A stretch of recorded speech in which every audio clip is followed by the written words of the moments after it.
Bonjour à toutes et bonjour à tous. Euh, on va commencer tranquillement et puis s'il y a d'autres personnes qui arrivent en chemin, ce sera très bien.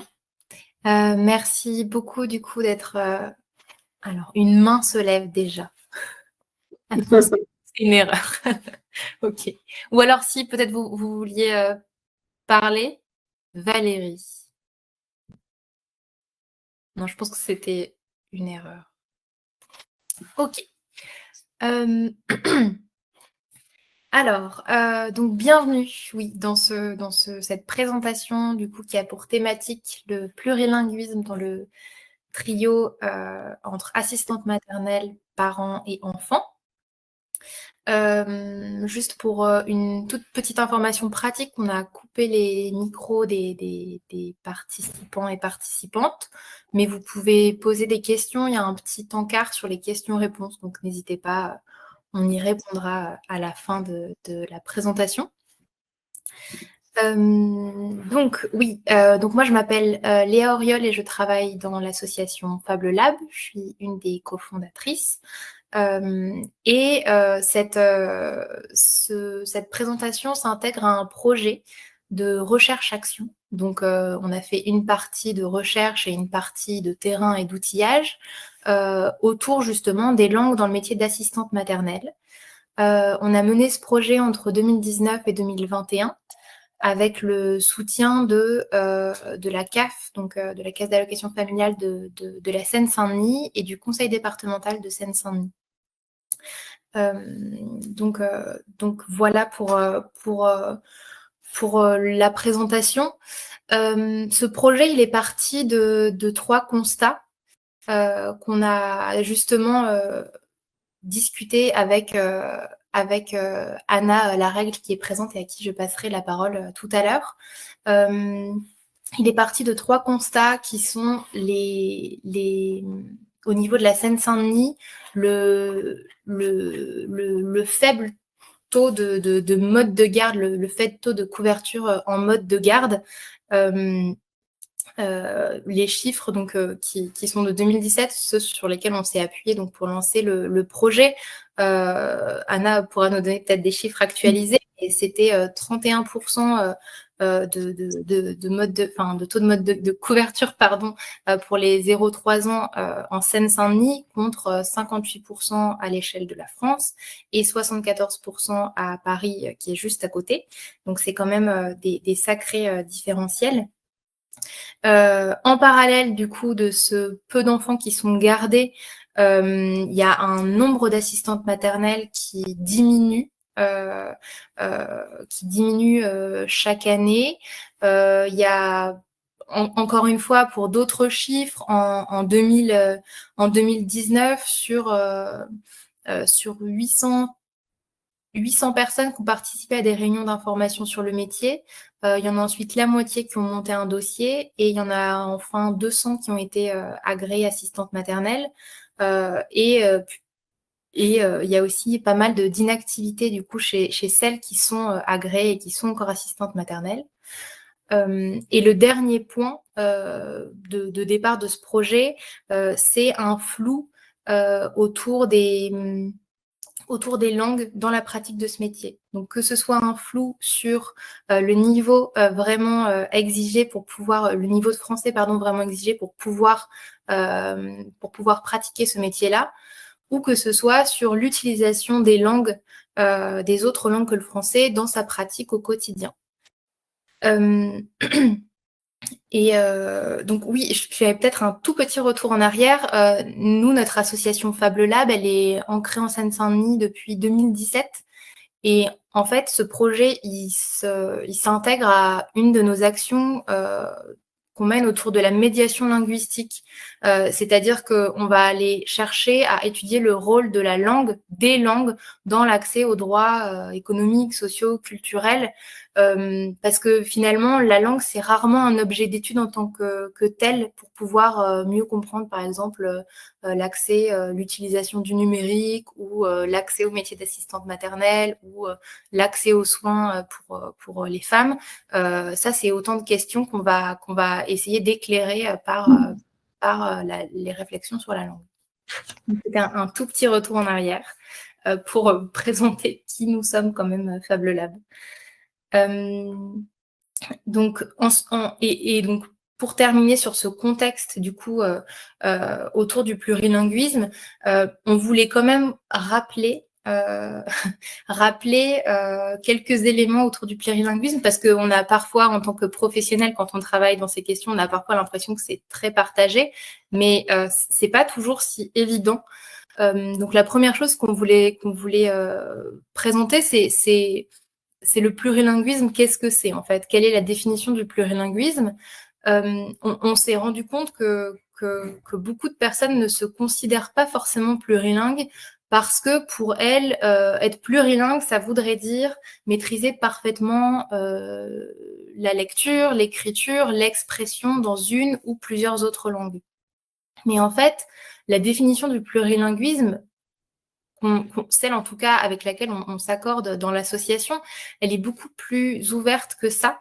Et en fait, être plurilingue, c'est plutôt une manière de vivre, c'est plutôt une capacité à mobiliser différentes langues selon différents moments de notre journée, selon différents moments de notre vie, selon nos interlocuteurs ici aussi.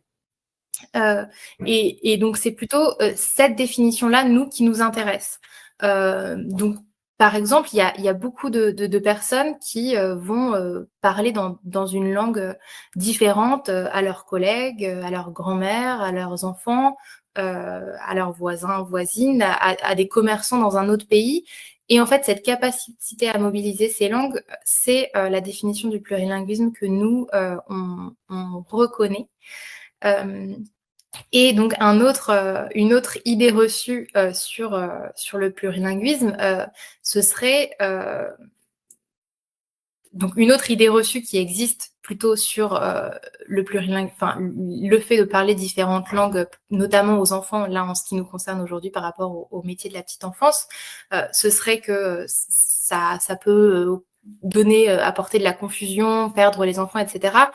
Et en fait, ça fait quand même des dizaines d'années que des équipes de recherche planchent sur la question pour évidemment montrer que c'est pas du tout le cas et que au contraire, des enfants qui vont avoir entendu plusieurs langues dans leur petite enfance et surtout quand c'est des langues familiales, ça n'a que des avantages pour ces enfants en termes de créativité, d'imagination, en termes de passer d'une langue à l'autre, d'apprendre aussi d'autres langues ensuite.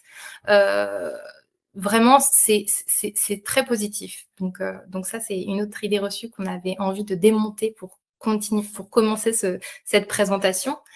Et une autre idée reçue, malheureusement, qui est un peu plus politique, ce serait que laisser les gens parler leur langue, qui ne sont pas le français, ce serait laisser la porte ouverte au communautarisme. Et encore une fois, la recherche a montré que c'est tout le contraire, que quand on inclut les langues familiales dans la société, quand on les valorise pour ce qu'elles sont, c'est-à-dire des langues et des ouvertures sur d'autres pays, d'autres cultures, d'autres histoires, d'autres manières de vivre et de penser, ça n'a que des avantages pour créer une société plus inclusive et pour justement lutter contre les communautarismes et éviter que les gens, s'ils ne se sentent pas bien accueillis, se retrouvent seulement entre eux. Donc ça, c'est un autre des grands atouts des langues et surtout de valoriser les différentes langues. Parce que pour finir peut-être ce petit contexte, les langues dont on parle et qui ne sont pas forcément valorisées aujourd'hui, c'est plutôt les langues qui sont parlées par les personnes qui ont eu un parcours migratoire, qui sont arrivées en France. Et donc, il y a évidemment des langues qui sont plus valorisées que d'autres.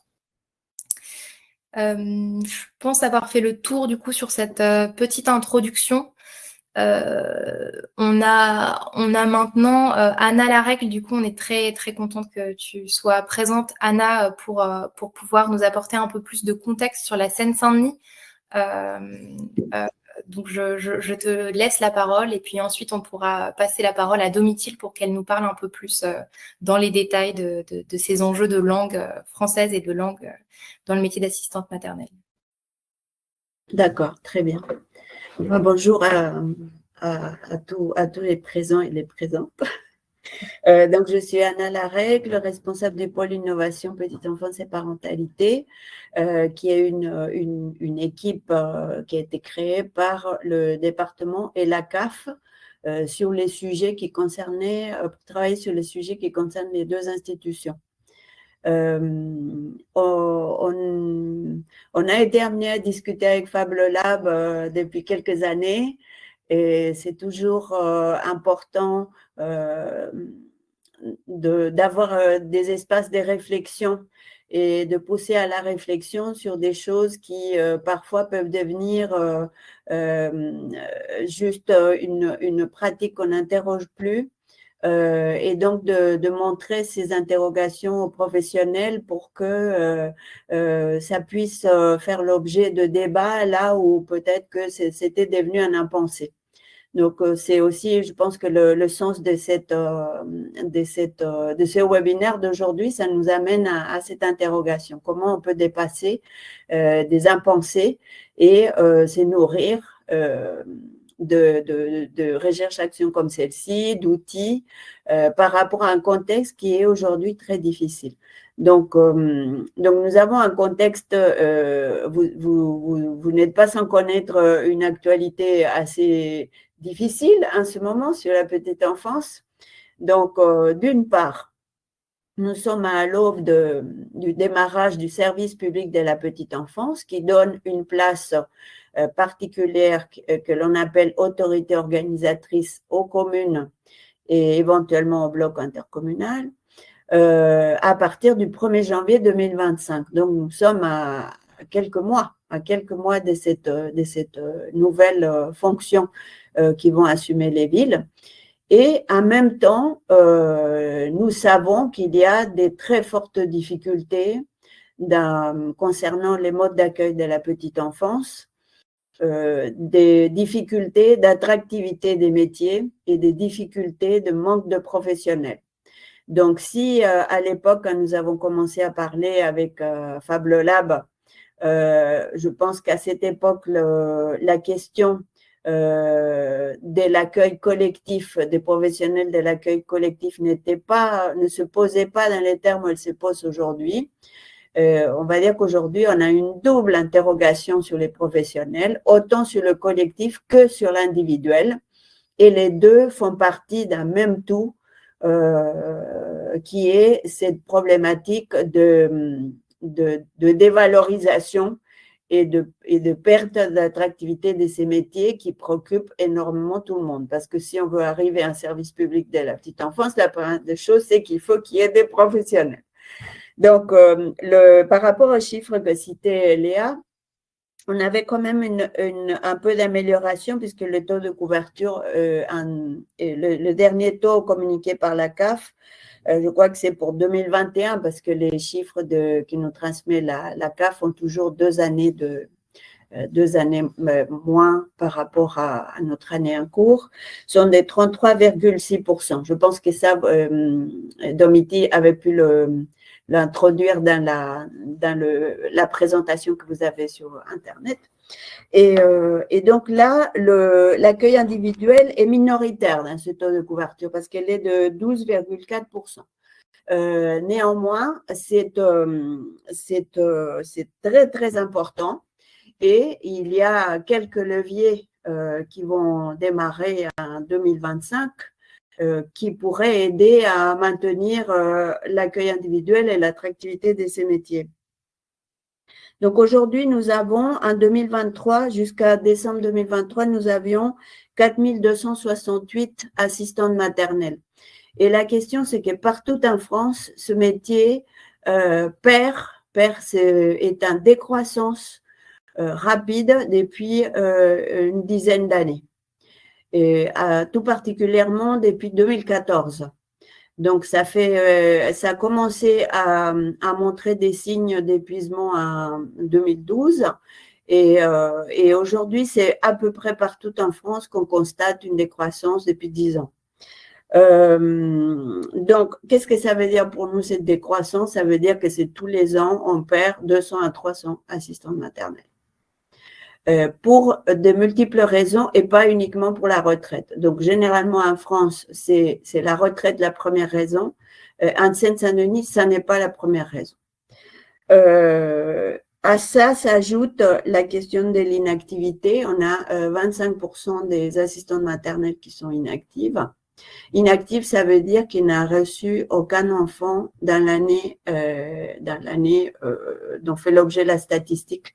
Donc, dans notre cas, ça va être 2023. Voilà, donc le paysage de l'accueil individuel, aujourd'hui, nous avons des assistantes maternelles qui sont soit à domicile, soit en maison d'assistante maternelle. On a maintenant un accroissement de création de maisons d'assistante maternelle. On en a 40 à ce jour. Donc, c'est un chiffre encourageant, mais en même temps qui ne peut pas, c'est toujours un peu moins de 3% du nombre total d'assistantes maternelles. Donc, ce sont des chiffres qui sont encourageants, mais qui ne peuvent pas remplacer l'accueil à domicile. Donc, c'est pour ça que ce projet nous intéresse tous. On sait que parmi les assistantes maternelles, il y a soit des personnes qui sont de nationalité étrangère, il y a des personnes qui parlent une autre langue aussi. Et la question se posait, c'est peut-on parler cette langue dans l'exercice de son activité professionnelle, et y compris à MAM.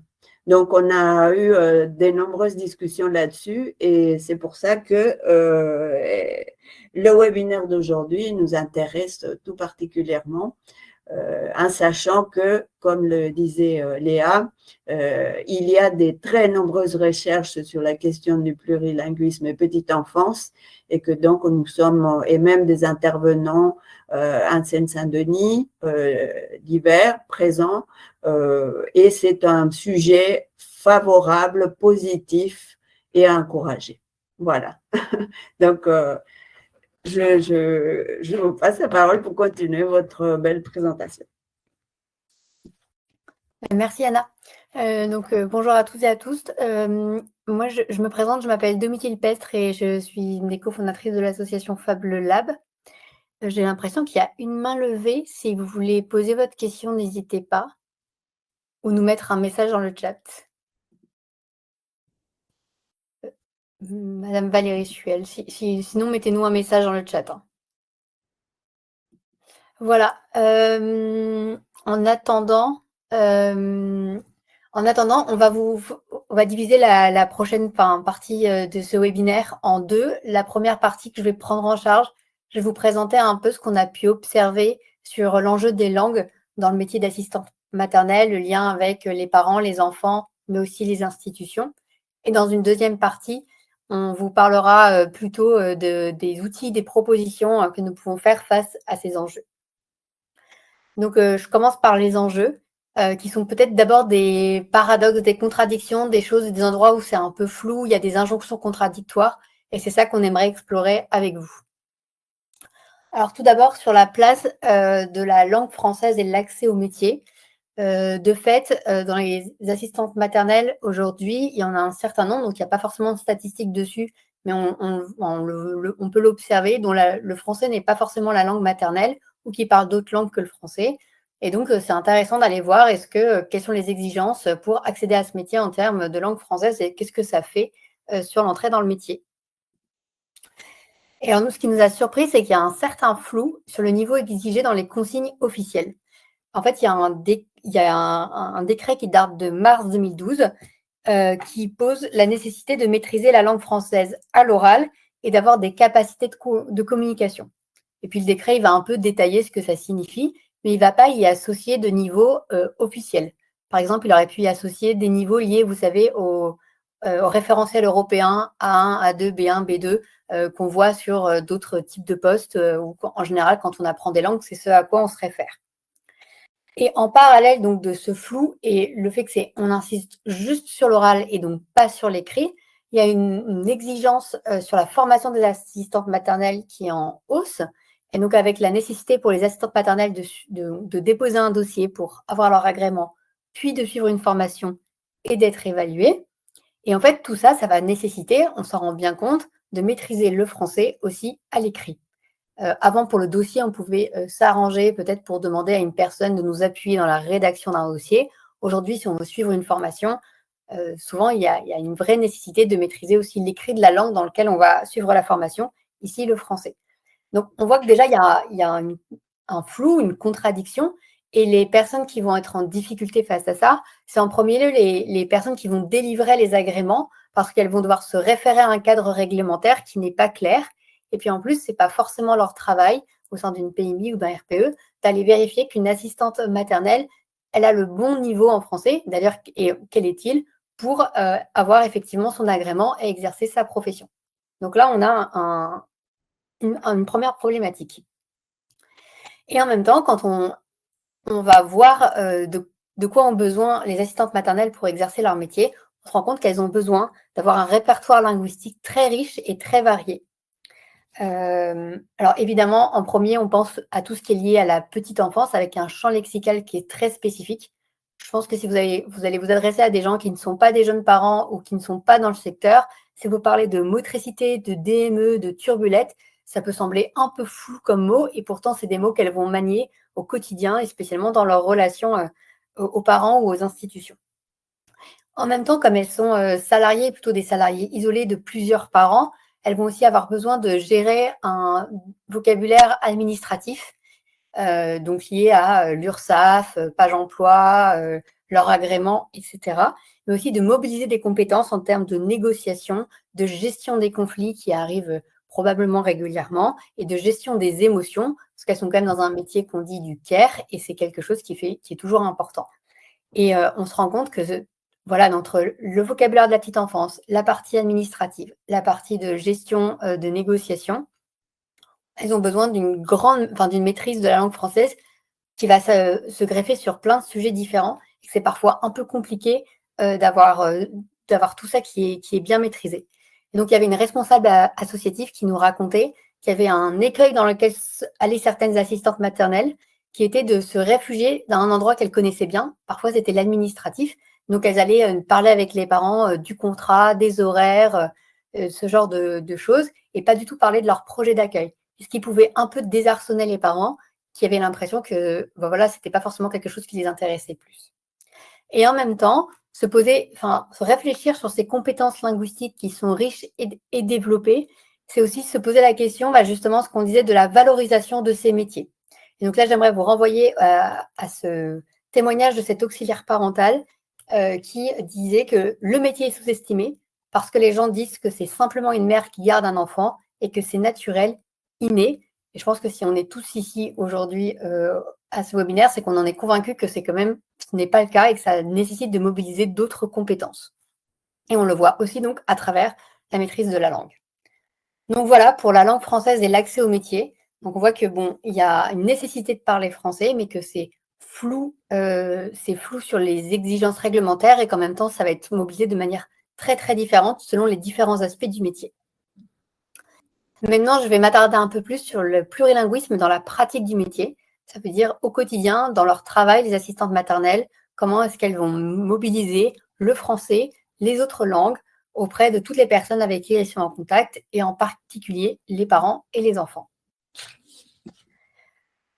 La première chose peut-être qui nous a surprise, c'est les informations contradictoires sur la place officielle des autres langues que le français.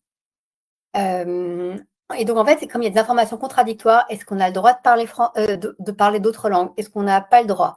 Et qu'il y a encore des choses différentes qui circulent, on va observer des pratiques très variées sur le terrain. Alors, j'aimerais vous lire le témoignage qui est à l'écran parce que je pense qu'il éclaire plein de choses.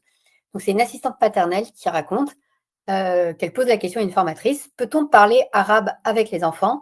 Et la formatrice répond: il ne faut surtout pas parler arabe, c'est aux parents de décider s'ils souhaitent pas le parler avec leurs enfants. S'il n'est pas enseigné à l'école, il ne faut pas parler cette langue avec l'enfant. Alors là, on voit qu'il y a à peu près tout ce qui explique qu'il y a des injonctions contradictoires sur la place officielle des autres langues. Alors déjà, il y a il y a un présupposé que c'est interdit, et alors que ce ne l'est pas. En soi, les assistantes maternelles sont libres de le faire. Mais il y a aussi un présupposé de ce qui est bon ou pas bon pour les enfants. Avec là, en plus, donc, il ne faut surtout pas parler. Et puis la mention de l'école, on suppose que si on ne parle pas, en l'occurrence le français aux enfants, et qu'on va leur parler une autre langue, ils vont moins bien parler français et ils vont avoir du mal quand ils vont rentrer à l'école. Et ce que vous expliquiez, Léa, au début, aujourd'hui, on sait que c'est faux, mais c'est un préjugé qui est assez ancien, qui est lié aussi avec le fait qu'en France, on est assez particulier quand on regarde ce qui se passe ailleurs dans le monde, où il y a ce qu'on appelle une idéologie monolingue. On a le français en premier lieu, et beaucoup d'enfants en France n'apprennent à parler que le français, alors que plutôt quand on se décentre et quand on regarde ce qui se passe dans le reste du monde, dans l'ensemble, les enfants, ils apprennent à parler plusieurs langues partout ailleurs. Et enfin, peut-être il y a la dernière mention: si c'est pas enseigné à l'école, il ne faut pas parler cette langue avec l'enfant. Il y a aussi, on sent qu'il y a aussi quelque chose d'assez important, c'est qu'on va consciemment ou non mettre une hiérarchie entre les langues, avec le fait que c'est peut-être très important de parler anglais parce que c'est la langue internationale qu'on va apprendre à l'école. Peut-être qu'il y aura un peu de ça pour l'allemand ou l'espagnol. Et encore, il y a cette hiérarchie qui va se mettre en place et qui est moins vraie dès qu'il y a d'autres langues qui ont comme l'arabe, c'est valable aussi pour le kabyle ou le bambara, le soninké. Ça va être encore plus compliqué dans la tête des personnes. Donc, cette hiérarchie entre les langues, elle va encore brouiller un peu plus les pistes. Et en même temps, avec ces injonctions contradictoires, il y a beaucoup d'assistantes maternelles qui nous ont fait remonter le fait que des parents sont de plus en plus demandeurs.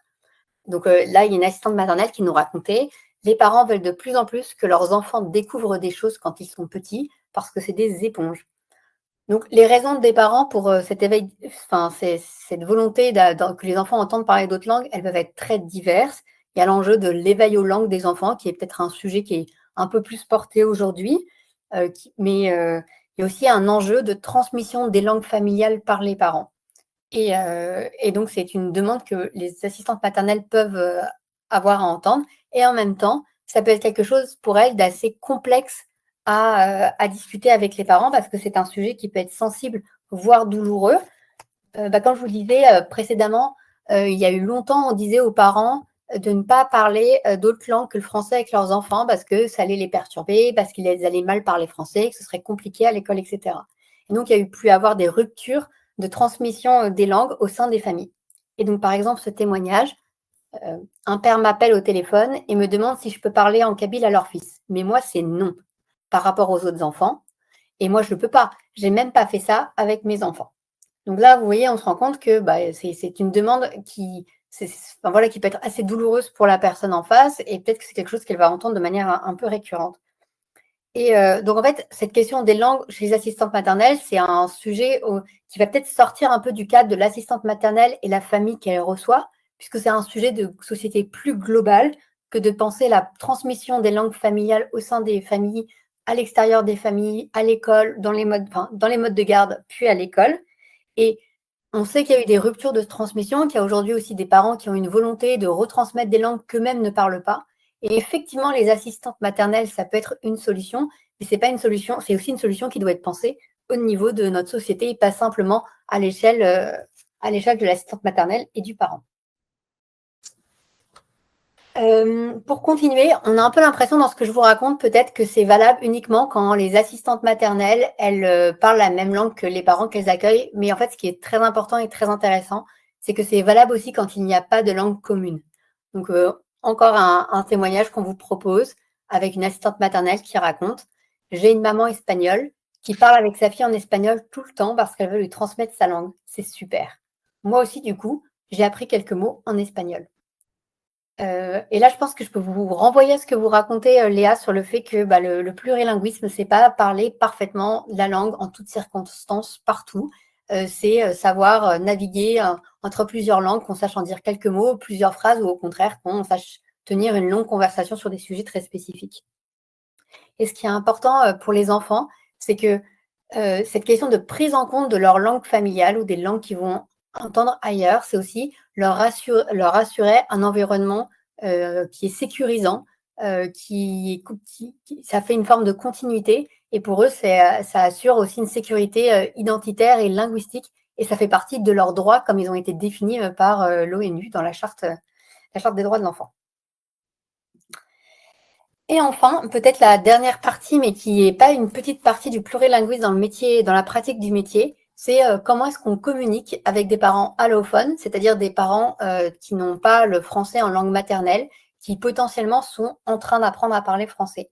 Et il y a deux enjeux. C'est d'abord comment est-ce que, alors c'est peut-être un enjeu plus institutionnel, mais comment est-ce que les parents découvrent, connaissent ce mode de garde? Et puis comment est-ce que, une fois qu'ils ont rencontré une assistante maternelle, qu'ils l'ont recrutée, comment est-ce qu'on fait le suivi du quotidien, puis après la fin du contrat? Et encore, il y avait une responsable associative qui nous donnait un exemple de difficulté qui pouvait avoir lieu, de parents qui ont cru qu'une assistante maternelle souhaitait mettre fin au contrat alors qu'elle posait simplement des congés payés. Donc voilà, c'est un enjeu on sait qu'il y a des assistantes maternelles qui ont cette capacité de bien dialoguer avec des parents allophones, peut-être parce qu'elles-mêmes sont plurilingues. Et nous, en fait, on a pu le voir dans d'autres projets qu'on mène sur cette question du plurilinguisme, qu'il y avait peut-être une hypothèse qu'on mène, que le fait que les gens plurilingues ont même peut-être plus d'empathie envers des personnes qui le sont, qui sont en train d'apprendre à parler français, et ont développé des compétences pour s'adresser à elles, reformuler les choses différemment, trouver un vocabulaire plus simple, etc. Et c'est des enjeux assez essentiels dans un territoire comme la Seine-Saint-Denis, mais aussi ailleurs, où il y a quand même de nombreux parents qui sont en train de découvrir la langue française. Voilà, je ne sais pas si vous avez des questions, sinon on pourra aussi les prendre à la fin. Ah, voilà, c'était juste une erreur pour la main levée. Et sinon, je vais laisser Léa vous présenter la partie plus de nos propositions. Ah, quelle méthode? Est-ce que, Léa, j'enchaîne sur la question si ça te va? La méthodologie, oui, bien sûr, j'aurais dû vous présenter. C'était un projet, comme disait Léa, de recherche-action. Et donc, on l'a fait un peu en 2 temps, assez classiquement. On a pris un temps de revue de littérature sur le sujet. Alors, ce qui est intéressant, c'est qu'il y a beaucoup, beaucoup de littérature sur le plurilinguisme, et il y en a pas mal sur les crèches, sur l'école, mais très, très peu dans les modes de garde individuels. Et en fait, c'était un vrai, vrai manque, parce que je pense que les choses bougent sur les crèches, sur les modes de garde collectifs. Il y a une vraie réflexion sur l'entrée à l'école et la place des langues à l'école. Mais dans ce mode de garde, comme il est peut-être un peu plus loin des institutions, un peu moins visible, on en parle un peu moins, et on voulait contribuer à lever un peu ces freins. Et nous, derrière, on a aussi on a fait des entretiens et des focus group avec des assistantes maternelles et des personnes qui travaillent dans des PMI et des RPE. Et des MAM aussi. Excusez-moi pour celles qui travaillent dans des MAM. Donc, des maisons d'assistantes maternelles. Donc, c'est des assistantes maternelles, mais regroupées ensemble. Et donc, ça donne un mode de garde un peu différent, mais le principe est un peu le même. Notre étude, elle est publiée, et tout ça, on vous le repartagera avec les outils que Léa va vous proposer aussi. Et il y a aussi une synthèse à votre disposition. Léa, je te repasse la main. Ouais. Alors, du côté des outils, est-ce que juste Domitil, tu pourras continuer à bouger les slides, parce que je ne peux pas de mon côté. Du côté des outils, on a différents volets du coup autour de ces questions de langue et française et de plurilinguisme. Le premier qu'on souhaite vous présenter, c'est une série ah oui, pardon. Non. Oui, donc pardon. Les ressources qui ont été créées dans le cadre de ce projet-là, elles ont toujours donc été créées de façon collaborative. Donc, on a travaillé avec des professionnels de la petite enfance et aussi avec des parents pour les concevoir, pour les tester, pour les améliorer. Ça, c'est quelque chose qu'on fait dans chaque projet. Et ce qu'on fait aussi dans chacun de nos projets, c'est qu'on va les diffuser sous une licence qui est très ouverte, qui est une licence Creative Commons qui s'appelle CC by SA. Et en fait, quand vous voyez le petit logo là qui apparaît sur l'écran, ça veut dire que la ressource, vous pouvez en faire plein de choses. Vous pouvez déjà l'utiliser, donc vous pouvez imprimer chez vous le kit. Vous pouvez la modifier, donc s'il y a des choses qui sont plus spécifiques à votre structure ou à votre territoire, vous pouvez aussi améliorer la ressource pour qu'elle soit plus pertinente pour vous. Vous pouvez la diffuser largement, vraiment, c'est l'objectif. Et la seule chose, c'est qu'il faut citer les auteurs et les autrices de la première ressource aussi comme gage de qualité. Donc voilà pour la petite pédagogie sur les licences libres qui sont importantes.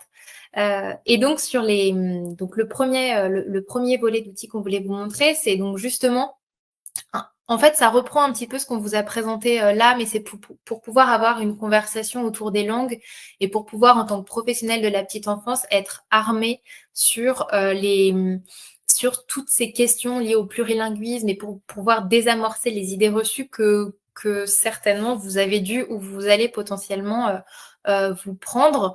Donc, on a fait une série de trois petits podcasts. Le premier, donc ils sont tous accessibles sur YouTube. Le premier, il est autour du plurilinguisme et donc ça reprend un peu des éléments de définition. Ça vous invite à vous poser la question de est-ce que vous êtes plurilingue ou pas, à vous poser la question de la place des différentes langues dans votre vie et de la manière dont vous les utilisez. Le second épisode, il est plus sur justement les idées reçues liées au fait que la France est un pays quand même monolingue et du coup, Domitil parlait des ruptures de transmission de langue et en fait, toutes ces histoires et de ce que ça peut remuer chez les assistantes maternelles quand on leur demande de parler une langue qu'elles n'ont pas pu transmettre à leurs enfants, par exemple.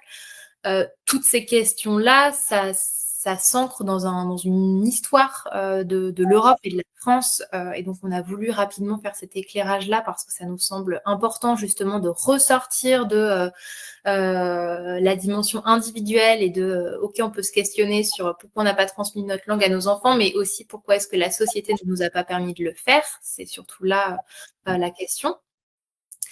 Et le troisième épisode, il est autour des bienfaits pour les enfants de parler plusieurs langues, d'entendre plusieurs langues, surtout quand c'est leur langue familiale, et aussi l'atout que c'est auprès des parents. Donc ça reprend aussi ce que nous a raconté Domitil. Je ne sais pas si on aura le temps pour passer une de ces vidéos, mais c'est pas sûr, donc je vais peut-être continuer à vous présenter les autres ressources, et si on a le temps, on pourra s'attarder sur l'une. Donc voilà, n'hésitez pas, c'est assez court, elles sont entre 5 et 15 minutes. C'est plutôt pédagogique et quand même assez utile pour débroussailler ces questions-là.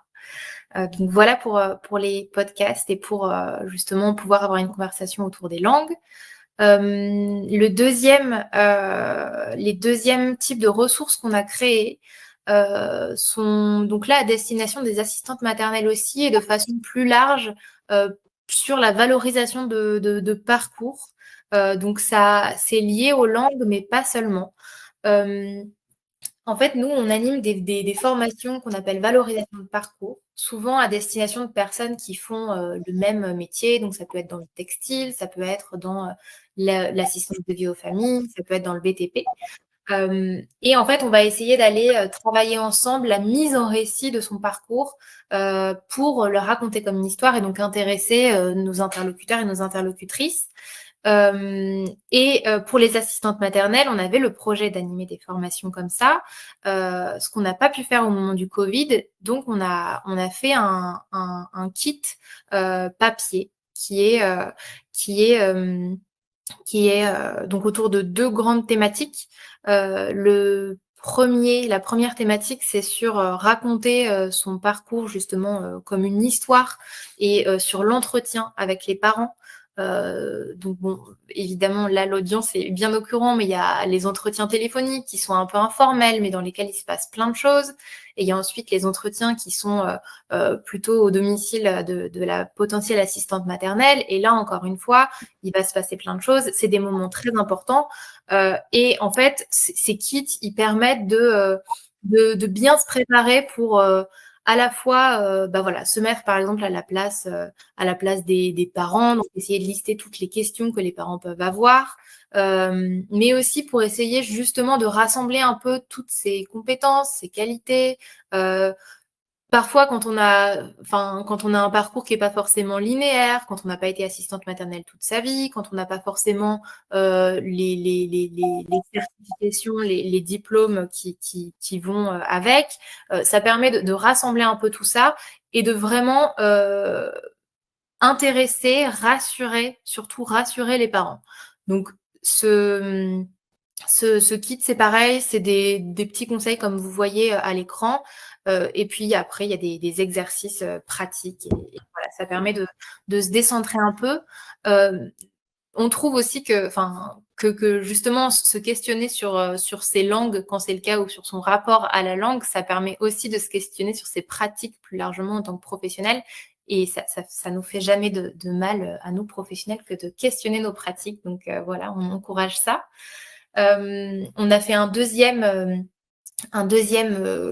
kit comme ça sur les petites annonces en ligne, avec là l'enjeu notamment de monenfant.fr, donc d'avoir un profil qui peut attirer et rassurer les parents, mais également autour des petites annonces que beaucoup d'assistantes maternelles utilisent également pour pouvoir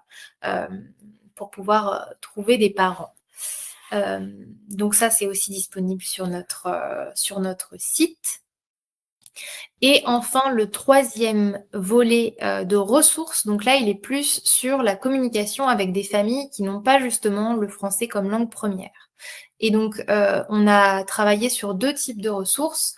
Un kit de communication à destination de ces parents, donc un kit de communication multilingue pour expliquer le mode de garde et les différentes étapes. Et on a aussi travaillé sur un lexique illustré pour pouvoir faciliter les échanges, les discussions au quotidien. Donc, concernant le kit de communication, Domitil va le montrer. Alors, ce kit, on l'a pensé en deux supports. Une affiche pour pouvoir à mettre dans les différents lieux qui vont accueillir des parents à la recherche d'un mode de garde, et une affiche qui puisse interpeller les parents avec quelques mots dans leur langue potentiellement, avec aussi un visuel. Et donc l'idée, c'est que cette affiche, elle puisse ensuite aller donner envie aux parents de se renseigner auprès des professionnels. Donc vous voyez, on a construit ça comme on n'a pas traduit systématiquement tout le document, mais on a un système d'ajout de langue. Enfin, là, en l'occurrence, le titre est tout traduit, mais sinon, si vous prenez ce qu'il y a dans la bulle, avez-vous pensé à une assistante maternelle? On n'a pas traduit toute la phrase, mais en fait, on a fait le choix de traduire seulement le mot assistante maternelle, et donc d'attirer le regard sur les langues. Et ça permet ensuite de pouvoir plus facilement, justement, par exemple, pour vous, si vous êtes une PMI ou un RPE et que dans votre quartier ou à l'échelle de votre ville, en fait, il y a des langues en particulier qui sont bien parlées, l'idée, c'est que vous puissiez réutiliser ces outils-là et traduire les quelques mots dans les autres langues et que ça puisse être facile à utiliser. Donc ça, c'est la fiche. Et le deuxième outil qu'on a fait, c'est un dépliant qui est donc là beaucoup plus complet, mais qui tâche de faire la synthèse du mode de garde que représentent les assistantes maternelles sur un A4. Donc bon, là c'est pas très pratique à vous montrer sur l'écran, mais on a repris vraiment toutes les étapes pour justement pouvoir solliciter une assistante maternelle. Donc par exemple là vous avez l'étape. Bon, voilà, l'étape 3, comment choisir une assistante maternelle, comment embaucher votre assistante maternelle. Donc ça, c'est assez complexe. Et donc, pour essayer de synthétiser et de faire passer quand même toutes les informations, on a travaillé avec la FEPEM, et les parents employeurs pour justement qu'on n'oublie rien. Donc sur la trame, on a travaillé avec cet organisme, et ensuite on a aussi travaillé avec le service petite enfance de la ville de Saint-Denis pour vérifier aussi que du côté des professionnels de la petite enfance, toutes les informations soient bien là, soient bien claires. Et ensuite, on a fait tester donc l'affiche et le dépliant par des parents et par des assistantes maternelles à l'occasion du forum des modes de garde organisé à Saint-Denis en 2021. Donc c'était très chouette, on a vraiment pu largement le tester. Et ensuite, on l'a amélioré en fonction de retours qu'on avait eus. Mais en tout cas, le principe est le même que pour l'affiche, c'est-à-dire qu'on n'a pas traduit systématiquement, c'était un parti pris qui est discutable mais qu'on assume. On a traduit seulement certains mots, donc certains mots-clés. Là, les versions qui sont à disposition sont toujours à base de français, anglais, et ensuite on a de l'arabe, de l'amharique, du turc et du kurde. Et on a mis à dispo sur le site tous les fichiers d'édition pour pouvoir compléter avec d'autres langues.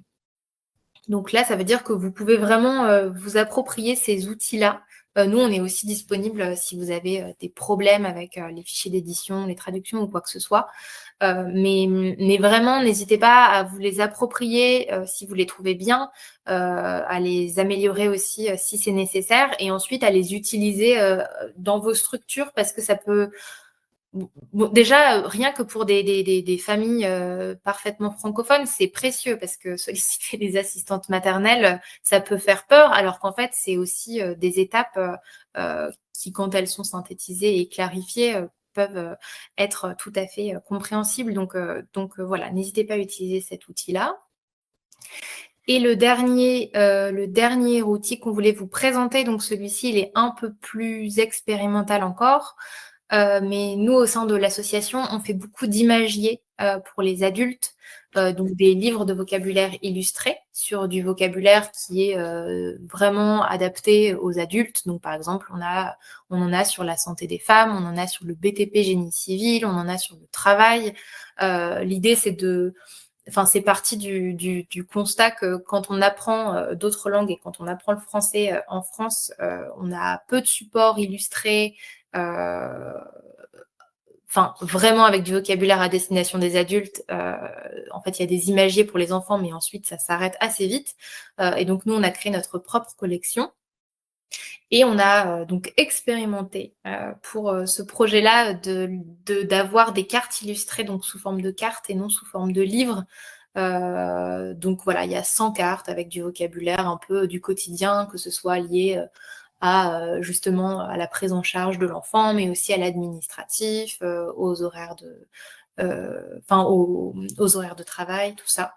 Donc voilà, si vous voulez tester un de ces kits aussi, vous pouvez nous contacter. On en a quelques-uns qui nous restent au bureau.